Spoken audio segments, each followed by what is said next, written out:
நீ வெளியே வந்த நீ தனி ஆள் கிடையாது. நீ ஒரு அடையாளம். நீ ஜெயிச்ச உன்ன மாதிரி மொட்டைக்கு கிடைக்கிற அத்தனை பொண்ணுங்களும் ஜெயிச்ச மாதிரி வெளியே வா.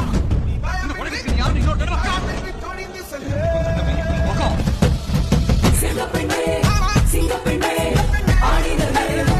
ஓகேப்பா, இந்த பொண்ணு சிங்கப்பெண்ணாவே இருந்துட்டு போகட்டும். அப்போ இந்த கல் உடைக்கிறாங்கல்ல அந்த பெண்களை என்ன சொல்றது? களை எடுக்கிறாங்கல்ல அந்த பெண்களை என்ன சொல்றது? தேயிலைக்காட்டில் வேலை செய்யறாங்கல்ல அந்த பெண்களை என்ன சொல்றது? டெய்லரிங் பண்றாங்களா அந்த பெண்களை என்ன சொல்றது? செங்க சுமக்கிறாங்கல்ல அந்த பெண்களை என்ன சொல்றது? விடுதலைக்காக போராடுற பெண்களை என்ன சொல்றது? புருஷன் கொடுமைப்படுத்துறியான்னு சொல்லிட்டு அந்த குடும்பத்துல இருந்து தான் குடும்பத்தை பாத்துக்கிறனும், பிள்ளைகளையும் பாத்துக்கிறனும், எந்த சூழல் தான் குடும்பமே கெட்டு போயிடக்கூடாதுங்கிறதுக்காக எத்தனையோ பெண்கள் சகிச்சு செஞ்சு வச்சு புருஷனுக்கு தெரிஞ்சு தெரியாம வெளியில போய் வேலைக்கு போறாங்கல்ல அவங்கள என்ன சொல்றது? சிங்கிள் பேரண்டா இருந்து தான் புருஷன் இல்லாம குழந்தைங்களை காப்பாத்துற பெண்களை என்ன சொல்றது? இப்போ இந்த இதில் சோசியல் மீடியாவில் வந்துட்டு ஏதோ 4 வீடியோஸ் போட்ட உடனே கொஞ்சம் வைரல் ஆன உடனே புருஷனை இழந்துட்டு வீடியோஸ் தான் போடுறாங்க, வேற ஒன்றும் செய்யலை. நல்லது மக்களுக்கு நல்லதுங்கிறது எதுவுமே கிடையாது. அந்த மாதிரி வீடியோ போடுறவங்களே நீங்கள் சிங்கப்பெண் சொல்லி காமிச்சிங்க அப்படின்னா இப்படிப்பட்டவங்கலாம் எப்படிப்பட்டவங்க? இவ்வளோ கஷ்டங்களை சமக்கிறவங்கலாம் என்ன செய்கிறவங்க?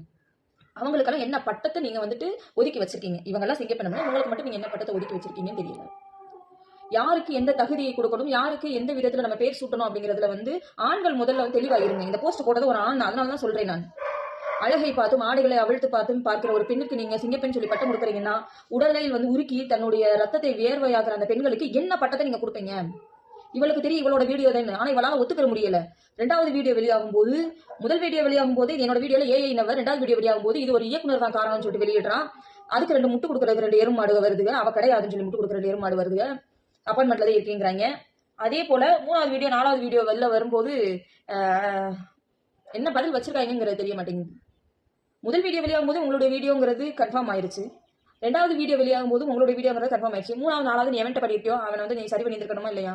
ஏதோ ஒரு உன்னோட விச்சை காண்டி பண்ணிட்டுன்னு வச்சுக்கிறோம், உன்னோட ஃபேஷனுக்காண்டி பண்ணிட்டுன்னு வச்சுக்கிறோம். அது வெளியிடும் போது அடுத்த நீ வான் பண்ணி இருந்திருக்கணும், இல்ல கெஞ்சி இருந்திருக்கணும், கூத்தாடி என் மானம் போய் மரியாதை உயரும் பல்ல இழிச்சிட்டு வந்து உட்காந்துக்கிட்டு சிங்க பெண்ணுங்கிறீங்க. வெக்கமா இல்ல? அது அசிங்கமாவே தெரிய மாட்டேங்குதான்னு தெரியல. பெண்களை ரொம்ப இழிவுபடுத்துறீங்க, வேண்டாம். கஷ்டப்படுற பெண்கள்